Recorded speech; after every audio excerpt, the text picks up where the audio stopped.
여러분들이 먼저 보셔야 할 때에는 효가 무엇인지 효에 대한 개념을 설명하고 있는 제1전시실 여기에서 한번 효에 대한 개념을 한번 같이 생각해 보는 시간 갖도록 하겠습니다. 인간은 누구나가 부모님 슬하에서 태어납니다. 어려서 모든 것을 부모님이 대신해 주시고 또 먹여주고 입혀주고 갈아주고 닦아주는 그러한 고생을 하시면서 우리를 키워주셨습니다. 그러한 부모님의 은혜에 보답하는 것이 효라고 한다면은 그 효에 대한 개념을 글자로 표현한 것이 있다면은 효도할 효자인데 효도할 효자의 뿌리가 되는 모습을 우리 효문화진흥원 전시실 첫 번 이 전시실에 이렇게 아들이 늙으신 어머님을 업고 있는 모습으로 표현을 했습니다. 이것이 글자로 간 것이 저 밑에 보이는 효도할 효자, 바로 저기에 보이는 효도할 효자입니다. 늙으신 부모님을 업고 있는 형태가 효도할 효자다, 이렇게 보시면 될 것 같습니다. 그렇기 때문에 효를 이야기할 때 사실은 자녀가 부모를 공경해야 한다, 봉양해야 한다 라고 하는 것 이전에 그렇게 해야 할 근본 원인이 부모님의 자녀 사랑이 선행되어야 하는데, 오늘날 효가 잘못 전달이 되면서 자녀가 부모에게 해야 할 의무만 남아있는 게 아닌가라는 생각이 듭니다. 그래서 저희는 이 효를 말하기 전에 부모님의 자녀 사랑을 먼저 이야기하고 그 은혜에 대한 보답으로 효를 이야기하는 것이 자연스러운 순서가 아니겠나라는 생각을 해봅니다. 이렇게 효에 대한 개념을 동양 고전에 나타난 어떤 개념 중심으로 말씀을 드렸는데, 여기에 대해서 조금 의문이 있다거나 나름대로 보충할 만한 내용이 있다면 우리 학생들이 한번 이야기를 해보시죠. 네, 저는 효가 자식이 부모를 모시는 거라고 줄곧 생각을 해왔었고, 근데 이제 현대사회에서는 오히려 반대로 부모의 품에 자식이 있는 시간들이 점점 더 길어져 가는데, 이 부분을 해결하기 위해서는 어떻게 해야 되나, 그런 질문이 좀 있었습니다. 네, 좋은 질문이신 것 같습니다. 오늘날 우리 사회가 복지사회로 가면서 사실은 청소년들이나 자라나는 세대가 오히려 가난하고 노인들이 더 풍요로운 사회로 가고 있는 것, 결국 노인들이 부양받아야 하는데 오히려 젊은이들이 노인들의 부양을 받는 시대로 가고 있다는 것, 이것이 전 지구적 문제가 아닌가라는 생각을 해옵니다. 이러한 환경 속에서 효라고 하는 것이 어떠한 기능을 할 수 있을까? 경제권은 여전히 노인들이 갖고 있는데 일자리 부족해서 놀고 있는 젊은이들이 노인 부양은커녕 오히려 노인들의 사랑을 여전히 받고 있으면서 기생하고 있는 것, 어찌 보면 이 사회에 어찌 보면 난맥상일 수도 있고 해결해야 할 과제가 아닌가라는 생각을 해봅니다. 그런 데 있어서 효라고 하는 것이 그런 환경에서 그렇다면 무슨 의미가 있을까? 이것은 우리가 같이 한번 고민해 보면서 풀어가야 할 과제다. 오늘날 이 정부 차원에서도 그렇고 여하튼 여러 지자체에서도 그렇고 젊은이들 일자리를 통해서 뭔가 자생력을 키워주는 것, 그것이 곧 효의 어떻게 보면 중요한 하나의 어떤 기반이 되지 않겠나라는 생각이 들어서 이것은 사회적 과제라고 생각합니다. 그래서 좋은 질문이 이 사회의 하나의 어떤 과제일 수도 있기 때문에 같이 고민하면서 풀어야 할 어떤 문제다, 저도 그렇게 생각을 합니다.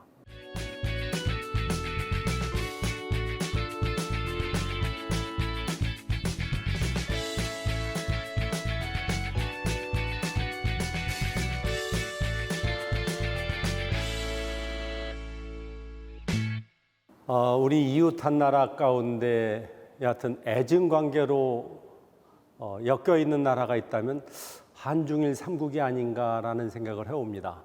한중일 삼국이 서로 이웃하면서 역사 속에서 때로는 사이좋게, 때로는 뭔가 불편한 관계 속에서 이어져 내려왔는데, 이렇게 뭔가 이 관계를 맺어가면서 항상 좋았던 것만 같지는 않습니다. 불편했던 역사도 있습니다만 그래도 공감대를 찾아가면서 이웃 나라와 잘 지내야 한다면 뭔가 삼국 간의 공통점을 찾아서 그걸 가지고 함께 공유하면서 연구하면서 토론한다면 되지 않겠나라는 생각이 드는데, 우리 학생들 생각에 한중일 삼국에 공감대를 형성할 수 있는 공통된 문화가 있다면 뭔가가 분명히 작용할 텐데 우리 학생들이 생각하기에는 어떤 것들인지 한번 학생들 머릿속에 떠오르는 게 있다면 이야기 한번 해보시겠습니까?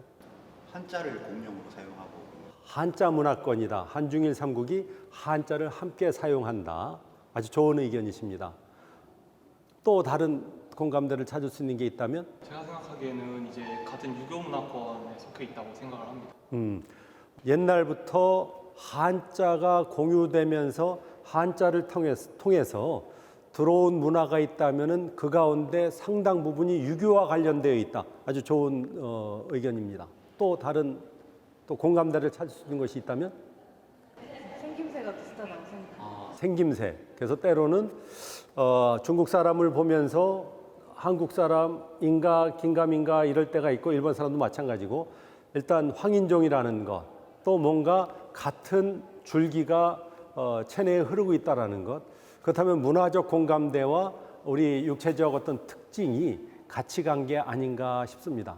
그렇다면 세 분이 이야기한 것을 뭔가 문화적으로 좀 더 구체화한다면 효문화가 아닐까. 동양 문화의 특징을 공감대 속에서 찾는다면 세 분이 지적한 한자 문화, 유교 문화, 그리고 생김새, 이건 체질과 관계된다면 체질적으로 이 사회에 같이 공유할 수 있는 것이 무엇인가라고 생각한다면 아마도 효문화가 아닐까라는 생각을 해봅니다. 물론 효라고 하는 것은 전 세계적인 보편적 문명의 하나의 어떤 모습일 수 있습니다만 유별나게 효가 강조되고 가족주의가 강조된 지역이 있다면 동북아시아이고 동북아시아의 핵심 국가로 한중일을 이야기한다면 효문화가 삼국을 함께 아우를 수 있는 공통된 문화로 이야기한다 하더라도 크게 틀릴 것 같지는 않습니다. 그렇다 하더라도 역사 속에서 한중일 삼국의 효문화는 개성이 있고 특징이 있다는 것은 또 무시할 수 없을 것 같습니다. 오늘날 이어져 가는 것도 그렇고 이것은 역사의 특수 사정이 효문화에도 어느 정도 영향을 미쳤기 때문에 그런 게 아닌가라고 생각한다면 여기에 효문화진흥원 전시실에 한국, 중국, 일본의 효문화를 설명하면서 한국 효문화의 특징, 중국 효문화의 특징, 일본 효문화의 특징, 한국 효문화의 특징은 다른 전시 공간에서 이야기하겠습니다만 중국 효문화의 특징, 한국과 공유하는 게 대단히 많습니다. 예컨대 우리 옛날 효와 관련된 설화 상당 부분이 중국에서 우리에게 영향을 준 것. 대표적인 케이스가 24명의 효자를 그림으로 표현해서 책으로 만든 것이 우리나라에도 그대로 영향을 주면서 오륜행실도, 삼가행실도에 중국에서 말했던 그 효행자들이 우리에게도 그대로 전승되어 내려왔다라는 것. 물론 거기에는 우리의 효자들도 함께 포함되어 있습니다. 이렇게 뭔가 공감하면서 일본에도 뭔가 그 영향이 갔습니다만 일본이 우리 학생들 생각하기에도 뭔가 다른 것이 있다면 중국도 뭔가 다른 것이 있다면 같은 것은 효문화라고 하는 보편성 속에서 이야기할 수 있습니다만 다른 것을 이야기할 수 있다면 혹시 평소에 한중일 삼국 청소년들이나 아니면 대학생들이나 어르신들의 모습 속에서 혹시 찾아지는 것이 있다면 뭐 이야기할 만한 게 있습니까? 경험 속에서 만약에 학생들이 본 것이 있다면 저는 한국에서 이제 대중교통을 이용할 때 제가 중국이랑 일본 이게 다 가봤었지만 한국에서 유독 대중교통을 이용할 때 노약자에 대한 배려의 정도가 좀 더 컸었던 걸로 봐서 그 학창 시절부터 교육이 좀 더 강하게 작용된 건 아닌가라는 생각이 들더라고요. 그러니까 경로 사상이 생활 속에서 자연스럽게 표현되는 것, 대중교통 문화를 표현했습니다. 요건 제 경험도 같이 말씀을 드린다면은 저도 중국의 교환 교수 생활하면서 대중교통 이용하면서 또 식당이라든지 대중들이 많이 모인 곳에 가보면은 한국인들은 뭔가 다르다라는 것, 사실은 중국 학생들 뭐 거기는 흡연이 상당히 일반화되어 있던 시절 제가 중국 교환 교수 생활하면서 본 것 가운데 하나가 어르신들 앞에서도 쉽게 얘기해서 맞담배 피는 것을 많이 보았습니다. 하지만 한국 학생들은 그것이 그렇게 쉽지 않은 어찌 보면은 경망스러운 불경스러운 모습이기 때문에 좀 절하다라는 표현이 좀 유연한 표현일 것 같습니다. 그리고 같은 술자리를 대한다 하더라도 먼 발치에서 한국 청소년들, 한국 대학생들은 바로 눈에 띄는 게 한국 학생들이 술을 마실 때에는 어르신들이 앞에 계시다면 허다못해 선배가 앞에 있다 하더라도 우리는 어떻게 술을 마십니까? 반드시 돌리고 마십니다. 그래서 먼 발치에서 본다 하더라도 한국 사람은 티가 난다라는 것. 그런 의미에 있어서 지금 뭐 학생이 이야기한 것처럼 한국인에 있어서의 경로 사상은 생활 속에 자연스럽게 배어 있다라는 판단을 할 수 있을 것 같습니다. 물론 요즘 달라진 환경 또 다른 문제이기 때문에 그건 또 우리 토론할 과제라고 생각합니다. 또 한중일 삼국의 차이점을 생활 속에서 혹시 이야기할 수 있다면 어떤 것들이 있을까요? 특히 한국은 나이가 갑인 것 같습니다. 한 살만 많아도 언니 오빠라는 호칭을 쓰고 좀 중국과 일본과 비교해서 다른 점이 아닐까 싶습니다. 중국과 일본은 형제끼리만 언니 오빠라는 호칭을 쓰는데 한국에서는 그냥 지인 사이에서도 언니 오빠, 형, 누나라는 호칭을 많이 쓰는 게 조금 어른에 대한 장유유서적인 측면이 호칭에도 많이 반영이 되어 있지 않나 싶습니다. 유별나게 장유유서가 발달한 나라가 있다면 한국사회다라고 하는 경험 속에서의 이야기가 실제로 현장 속에서 많이 느끼는 것 가운데 하나입니다. 중국 사람들은 나이 관계없이 가까이 지내면은 하오펑요, 좋은 친구. 조금 오래된 친구는 아십니까? 중국 표현으로 라오펑요, 오래된 친구. 격이 없이 지냅니다. 하지만 우리에게 있어서는 한 살이라도 허다못해 한 달이라도 먼저 태어났다면 그를 먼저 존중하는 장유유서의 원칙이 좀 더 철저하게 적용되는 사회가 아닌가 이런 생각해 봅니다. 여하튼 한국 사회만큼 뭐해도 파도가 있다는 둥, 여하튼 이런 식의 어떤 의식이 우리 사회에 광범하게 퍼져 있다는 것. 하지만 제가 그래도 원전을 접한 사람의 입장에서 이야기한다면 사실은 5살, 심하게는 10살까지는 문헌 속에서는 사실 친구 관계임에도 불구하고 한국 사회 속에서는 한 달, 1년만 앞서가도 어르신, 자연스럽게 생활 속에 배태되어 있고 또 하나 이것이 이제 또 우리에게 있어서는 어찌 보면 아픈 문화도 갈 수 있는 게 이런 것도 짚어야 합니다. 저는 학생들에게 강의하면서 간혹 이런 이야기합니다. 젊기 때문에 어르신들에게 아무리 어르신이 잘못했다 하더라도 대들지 마라, 싸우지 마라. 이유는 어르신들에겐 무기가 있기 때문에. 그 무기가 뭔지 아십니까? 너 몇 살이야? 이게 무기입니다. 아무리 젊은 사람이 잘못한 게 없고 어르신의 실수라 하더라도 젊은 사람이 어른에게 불경스럽게 어르신께 지적을 한다면 어르신은 자기가 뭔가 더 이상 할 말이 없을 때 그분 입에서 나오는 게 너 몇 살이야. 그래도 젊은 사람이 대들면 이 어르신에게는 강력한 무기가 또 하나 있습니다. 넌 애비도 없니?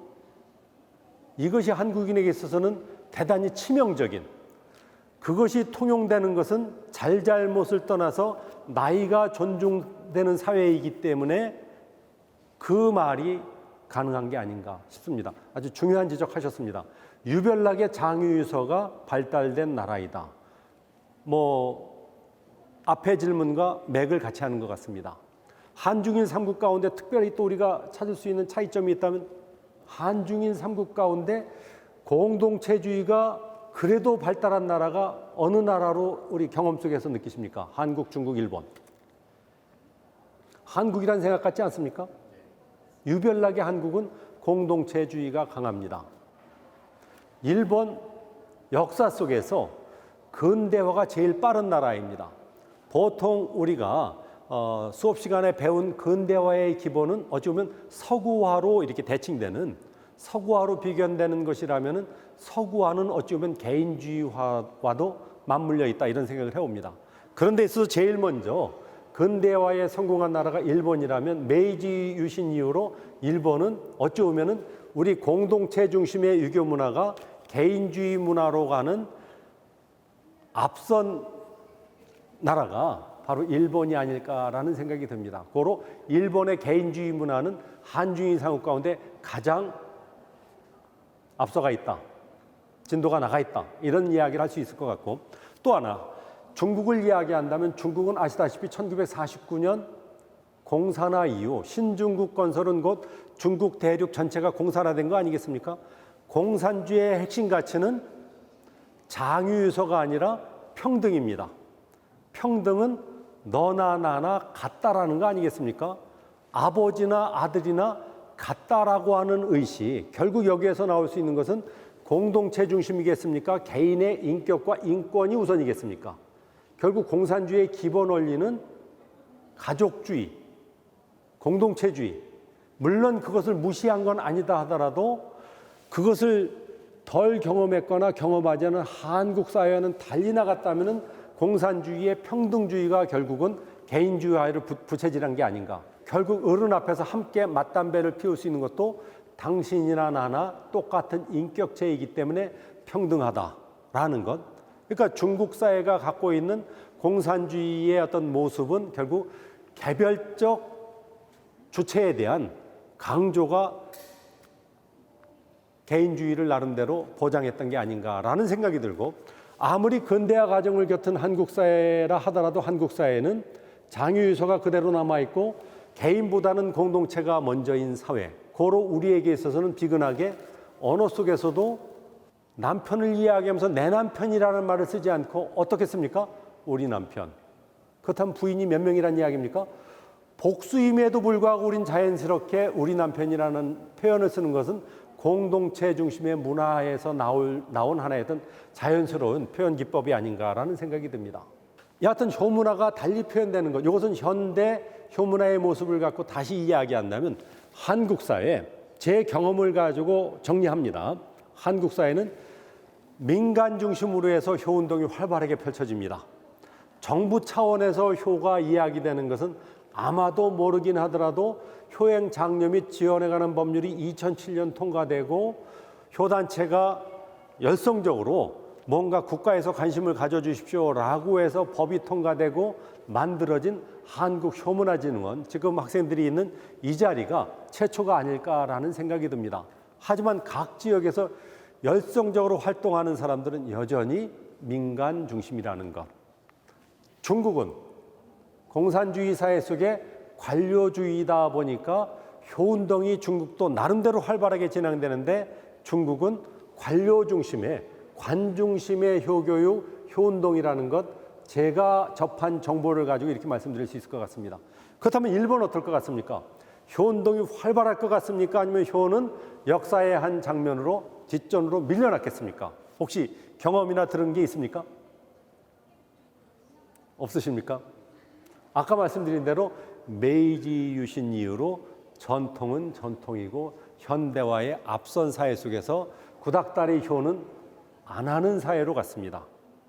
그러니까 효는 그 옛날 잔재이지, 봉건 잔재이지, 학자들이 일부 연구 차원에서 효를 나름대로 관심을 갖지 일반 생활 속에서는 상당히 찾기 힘든, 어려운 그러한 문화인 것 같습니다. 물론 이건 제가 경험한 것을 토대로 이야기했기 때문에 일부 주관적인 판단이 없지 않아 있을 건 인정을 합니다. 하지만 전체적으로 효운동이 한국 사회는 민간 중심, 중국 사회는 관 중심, 일본 사회는 찾기 힘들다. 저 나름대로 이렇게 정리할 수 있을 것 같습니다. 또 한중일 삼국에 대한 효문화, 나름대로 질문이나 하실 말씀 있습니까? 예, 없으면 다음 장소로 가도록 하겠습니다.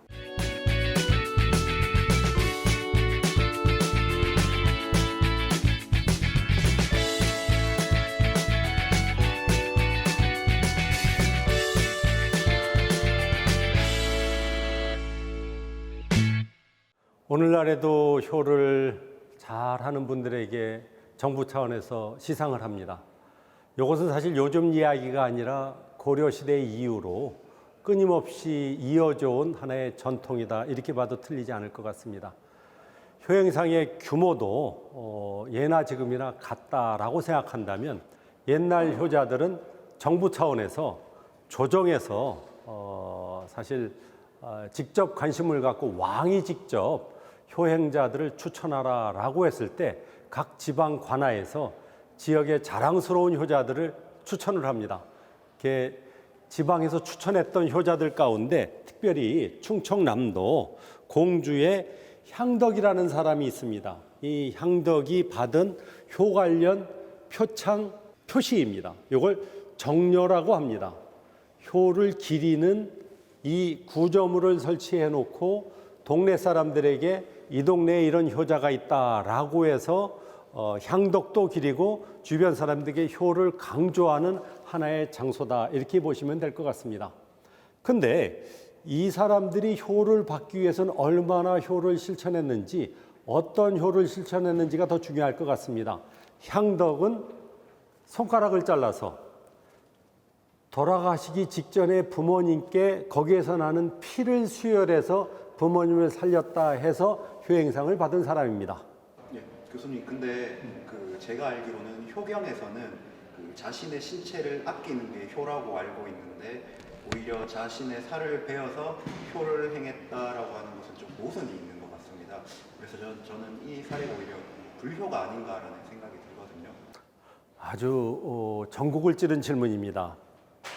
효경, 신체 보존을 효라고 한 것, 개종명의장에 상당수 분들이 암송하고 있는 신체 발부 수지부모 불감해상 효지시하라.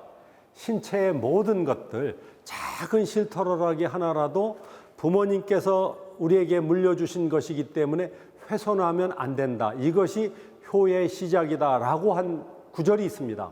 그렇다면 손가락을 잘라서 부모님 치병했다? 이건 과연 효일까 불효일까? 그대로 바라본다면 이건 불효임에 틀림없습니다. 중국에 효의 대명사처럼 불려지는 공자의 제자 가운데 정자라는 사람이 있습니다. 정자가 임종을 앞두고 제자들이 모였을 때 한 유명한 말이 있습니다. 정자가 죽기 전에 제자들에게 그 한 말, 너무나도 유명합니다. 내 손과 발을 보라. 왜 손과 발을 보라고 제자들에게 이야기했겠습니까? 이 표현은 많이 듣던 표현 아닙니까? 혹시 종교가 있다면 성경에 예수님이 부활하고 십자가에 못 박혀 돌아가신 이후로 3일 만에 부활한 뒤 아무도 자기가 부활했다라는 걸 믿어주지 않으니까 손과 발을 보라고 하면서 제자들에게 내가 그때 못자국에 창자국에 찔렸던 그 예수다라고 하는 내용이 성경에 나와 있듯이 정자가 똑같이 내 손과 발을 보라고 이야기합니다. 그렇다면 정자는 왜 손과 발을 보라고 했겠습니까? 바로 이겁니다. 이것이 효가 아니다라고 하는 질문의 역사 속에서 정자가, 물론 이것이 사실인지 아니면 그냥 이야기인지는 모릅니다. 하지만 내용 속에서는 정자가 제자들에게 내 손과 발을 보라고 한 것은 혹시 내 손과 발에 작은 흉터라도 있는지 확인해 보라는 이야기입니다. 아시죠? 혹시 내 손과 발에 작은 흉터라도 있다면 나는 효자가 아닙니다. 고로 이것은 역설적으로 흉터 없이 건강하게 이 땅에서의 생을 마감하는 것, 이걸 효라고 했다는 이야기죠. 그렇다면 이 사람들은 우리 학생 질문처럼 불효자 아니냐, 정확하게 찝은 겁니다. 그럼에도 불구하고 고려 이후로 조선사회 속에서는 이런 분들이 효자상을 받습니다.